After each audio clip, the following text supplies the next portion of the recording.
하늘의 것을 구하게 하소서. 하늘의 것을 구하게 하소서. 영원한 것을 놓치지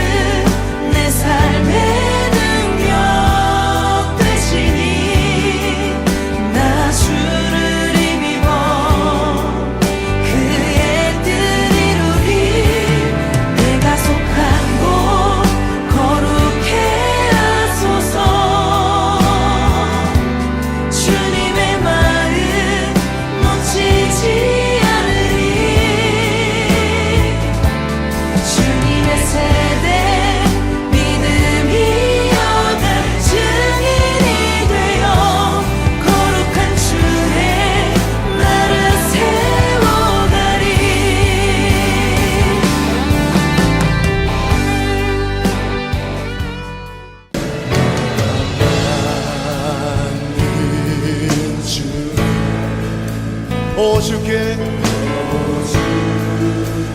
감사하리. 주님을 찬양하리.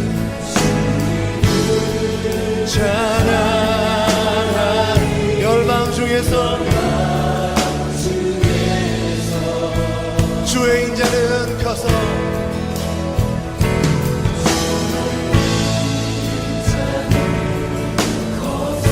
커서 하늘에 비치고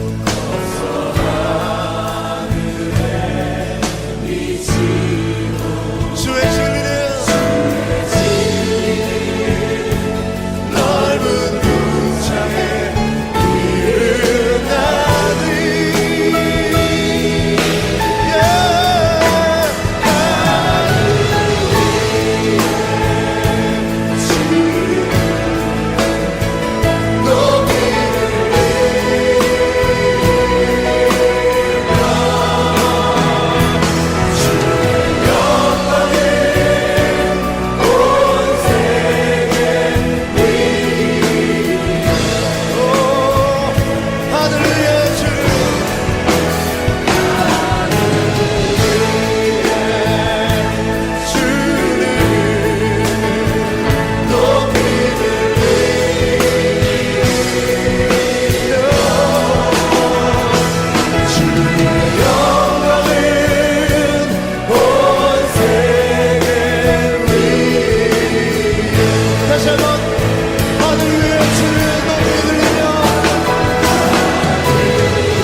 제21장.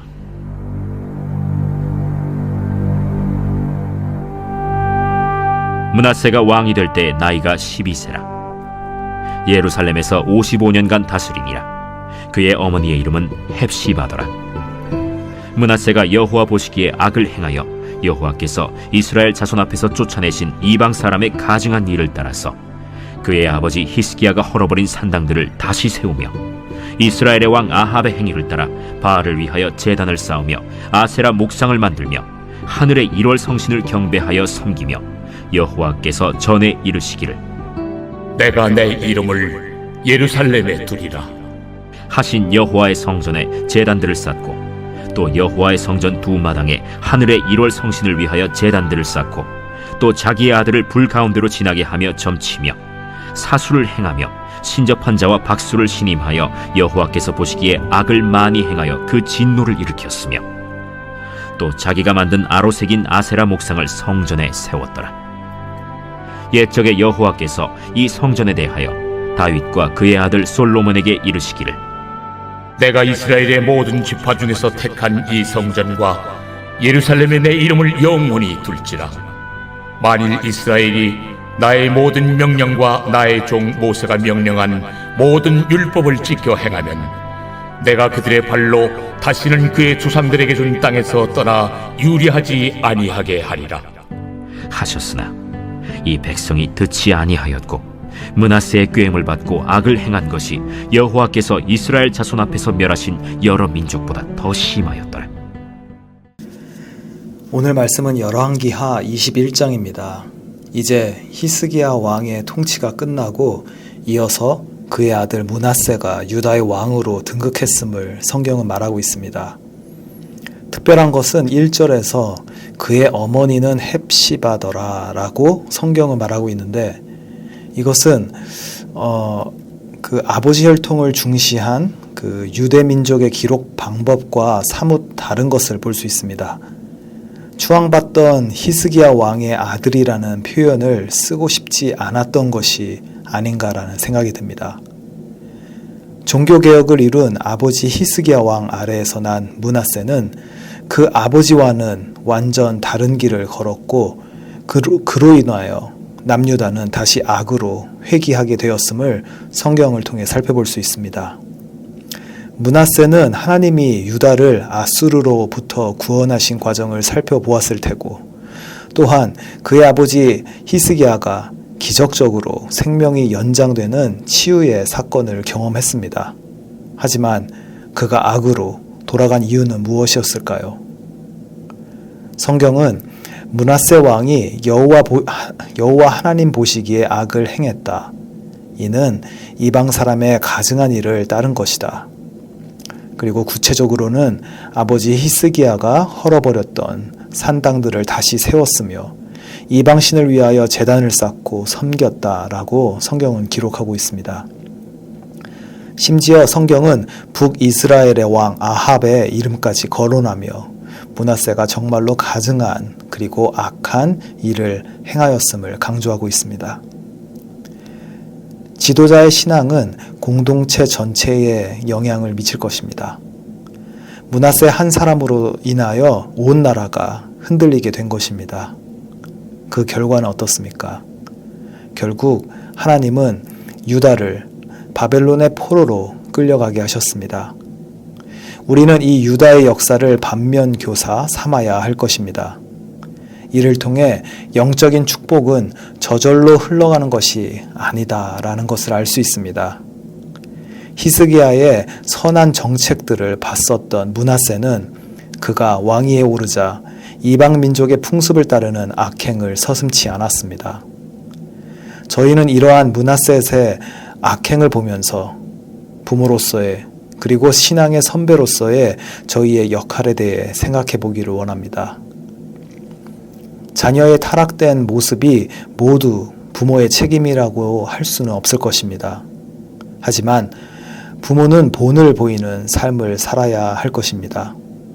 무엇보다 자녀들이 하나님을 섬기는 자로 살아가도록 본을 보이고 가르쳐야 할 의무가 있을 줄 압니다. 자녀들이 믿음의 사람으로 성장하기를 간절히 기도하며 그러할 때에 하나님은 우리의 자녀들이 믿음의 반석 위에 서도록 함께 하실 것을 믿습니다.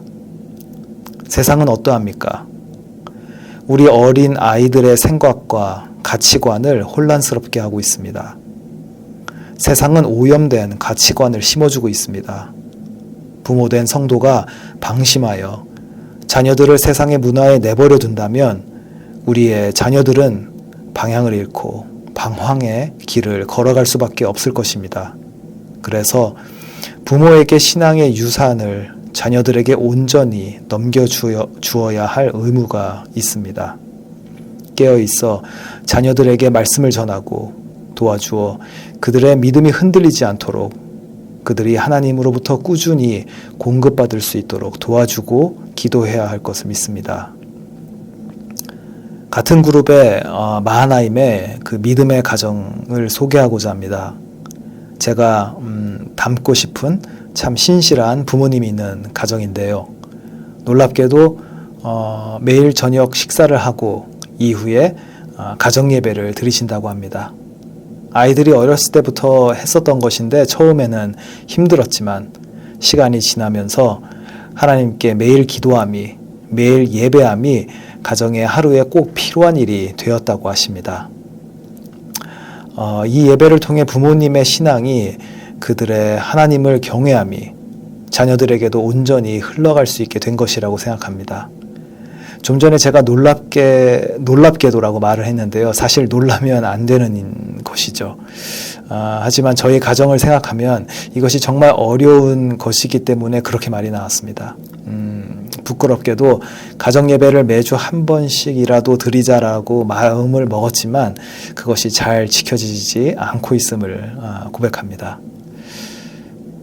다시 성경으로 돌아가서 이사야 선지자는 히스기야 왕 말년에 그의 후손들이 바벨론의 포로로 끌려갈 것을 예언하였습니다. 그때 히스기야는 자신이 살아있는 동안에 안정을 누릴 수 있다면 그것으로 족하다 이렇게 생각을 했었습니다.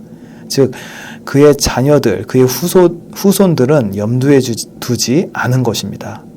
반면에 7절에 언급되고 있는 다윗은 그가 죽기 전에 아들을 불러서 마음과 성품을 당해 하나님의 명령을 순종할 것을 당부하며 유언으로 남겼습니다.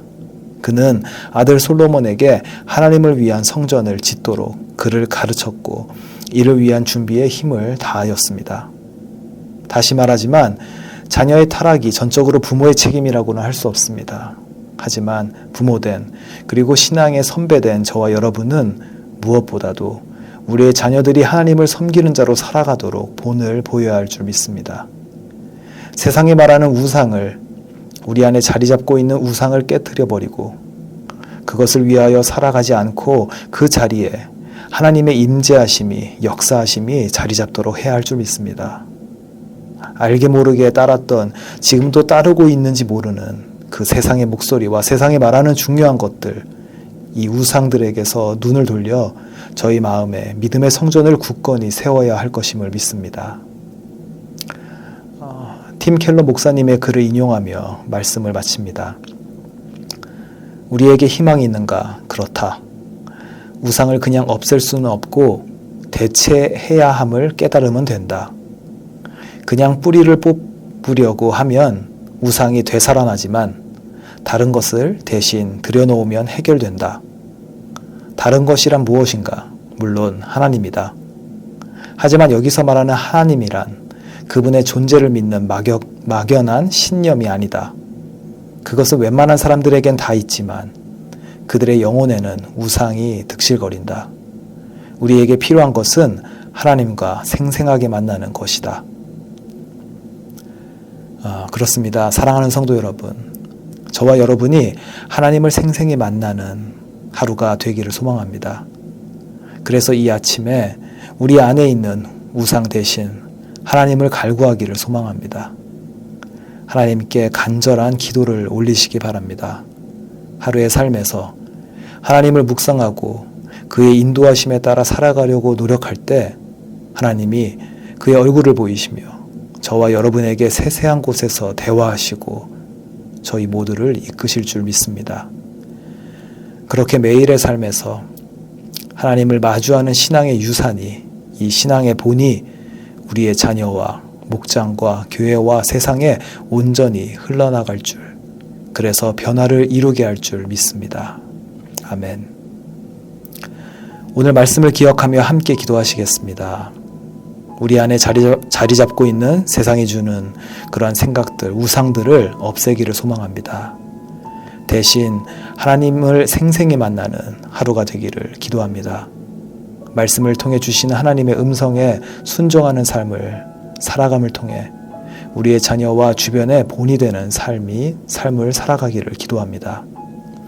이를 간절히 소망하는 한 분 한 분에게 하나님의 임재하심과 이끄심이 있기를 간절히 바라며 함께 기도하시겠습니다.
두 번째로 열방을 위해 기도하겠습니다.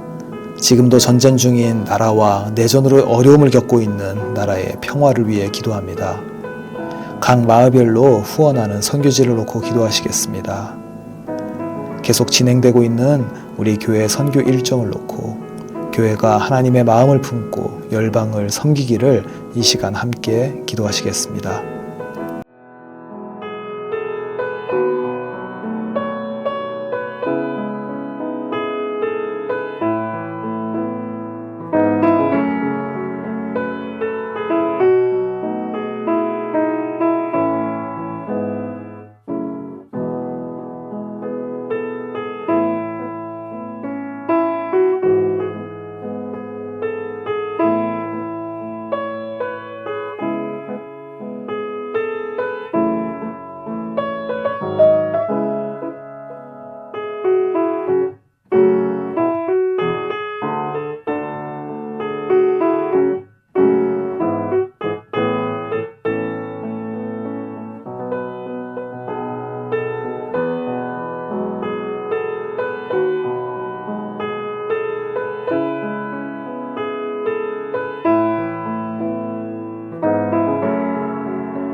마지막으로 교회와 공동체를 위해 기도하겠습니다. 우리 교회가 하나님 나라를 위하여 온전히 사용되기를 기도합니다.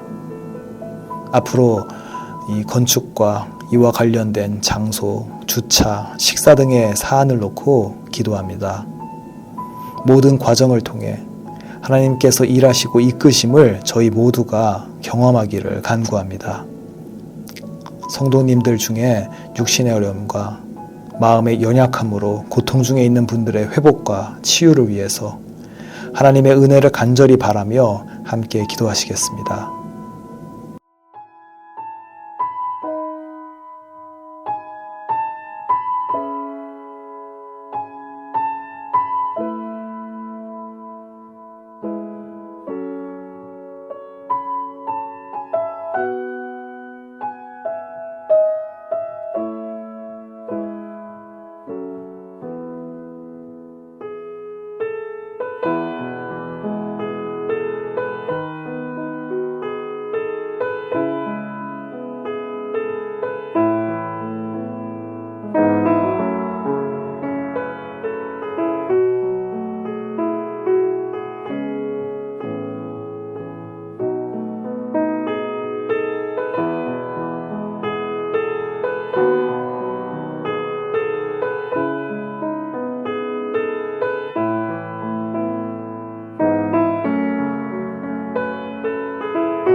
이제 주님 가르쳐 주신 기도를 함께 드리겠습니다.